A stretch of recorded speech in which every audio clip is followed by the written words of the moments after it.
in the days, most of the time, you would wait for someone to make the first move. It might be on the first date, it might be the third date, whatever. It could be the man, it could be the woman. But now, all my friends have noticed that the man has stopped making the first move. All my girlfriends are like, they're waiting. It's the third date, fourth date, a week later. He hasn't gone in for the kiss. He doesn't do any touching or anything. And I've asked my dude friends that are single, and they are like, you don't know where a woman's gonna go with that story anymore. I ain't touching nobody. And it sucks because the Me Too movement is so strong and so powerful for the people that need it, but it shouldn't ruin the maturity that we should have within intimacy and relationships. It shouldn't ruin the maturity that we should have in a relationship. Do you know what happens to a man who gets Me Too'd? His life is ruined forever. I mean, forever. He doesn't get that back. The Me Too movement is powerful for those who need it. Well, what if the woman that I'm touching or trying to kiss need the Me Too? The Me Too movement created an environment where men are afraid to be men. That's what the Me Too movement did. All right, y'all. Here's a question. Why men don't approach women anymore? Glad you asked. Let's get into it, family. Happy Saturday, everybody. Number one, the fear of rejection. Women today, as we know, have some unrealistic standards. Some women. Unless he has a six-pack, six figure, and is 6 feet, you can't talk to him. Number two, it's not just about the fear of rejection. For some men, it's the fear of being labeled a creep or a predator because the man that's approaching you isn't your type.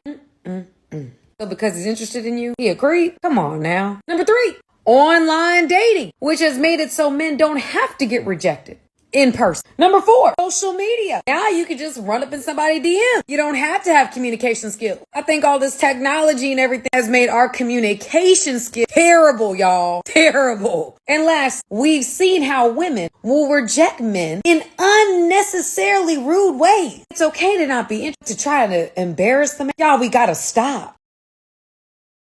Imagine this riveting tale. You're burning the midnight oil at the office, diligently working on a project. Suddenly, your female colleague decides to give you some hands-on attention, quite literally, by touching your leg and flashing a smile that screams HR nightmare. You, being the faithful spouse you are, politely decline her advances.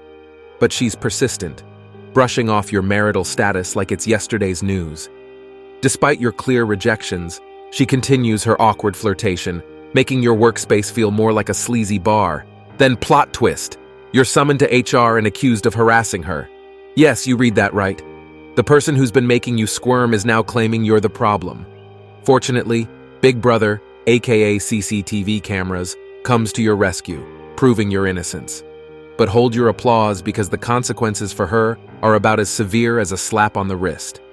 Meanwhile, you're left questioning your choice of workplace and contemplating a career in a less dramatic environment. This scenario isn't just a figment of someone's overactive imagination. It's a reality for many men.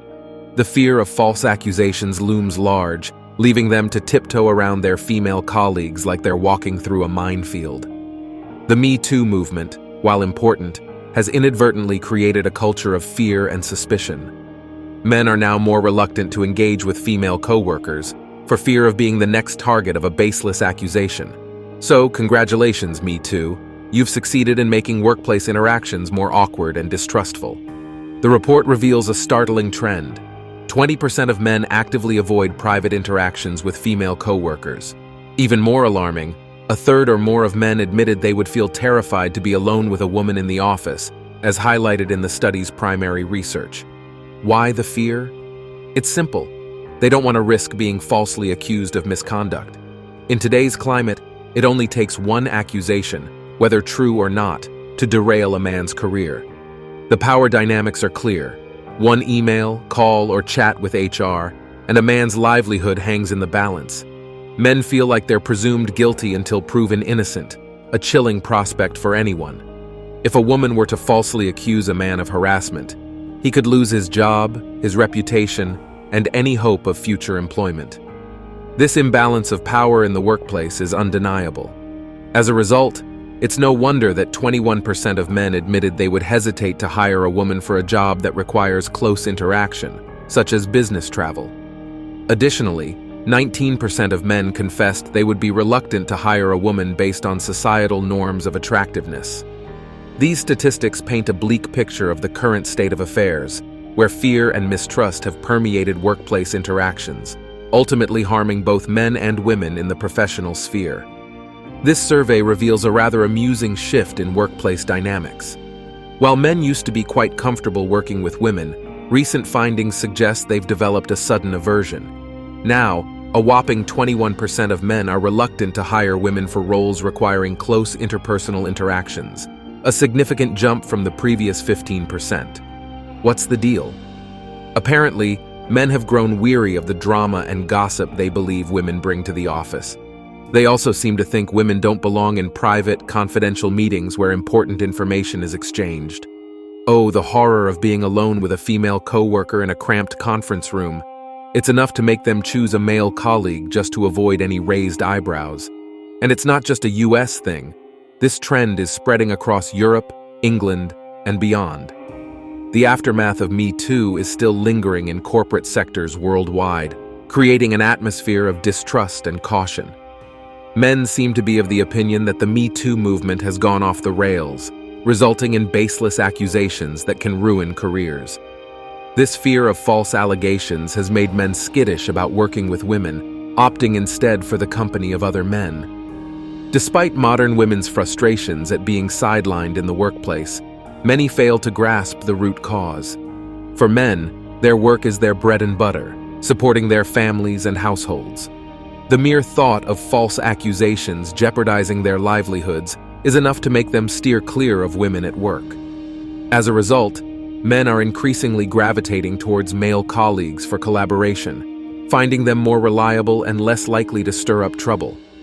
In cubicles, meetings, and boardrooms, men prefer to work with other men, where they can freely share ideas, information, and organize their schedules without the drama they associate with working alongside women. Men's reluctance to engage with women in the workplace stems from a deep-seated fear of losing the careers they've painstakingly built. They understand that one false accusation, in a society that tends to side with women, could destroy everything they've worked for. This fear has only intensified with the rise of the Me Too movement, as men are keenly aware of the potential repercussions of being falsely accused.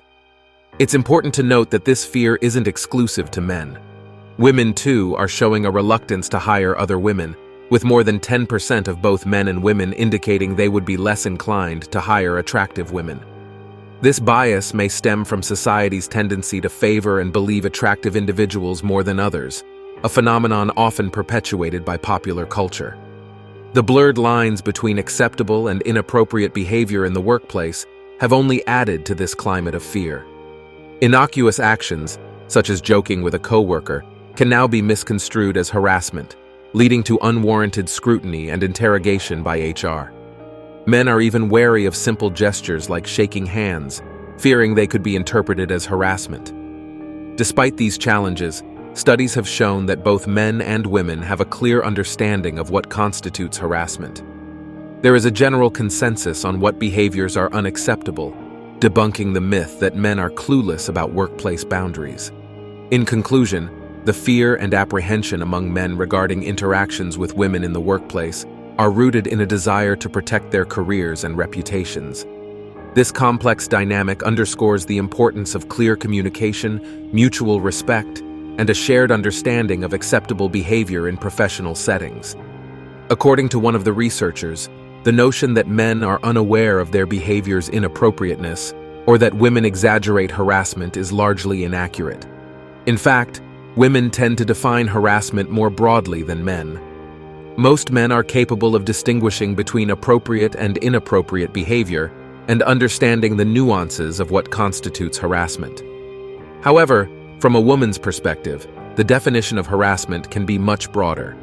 For example, a simple scenario like a line manager asking a subordinate to stay late and discuss a project could be twisted into a false harassment claim. This disparity in perception creates a challenging environment for men, as they fear being unfairly targeted and losing their careers over baseless accusations. This fear has led many men to avoid being alone with women in professional settings, to protect themselves from potential career-ending situations. This avoidance has not gone unnoticed by women, who have begun to voice their concerns about being excluded from opportunities for collaboration and advancement. In today's work environment, men may feel pressured to take on more demanding tasks and work longer hours, knowing that their job security is not at risk. This unequal burden can further strain relationships between male and female colleagues, leading to a reluctance among men to work closely with women. And that's it for today on Sigma Traits.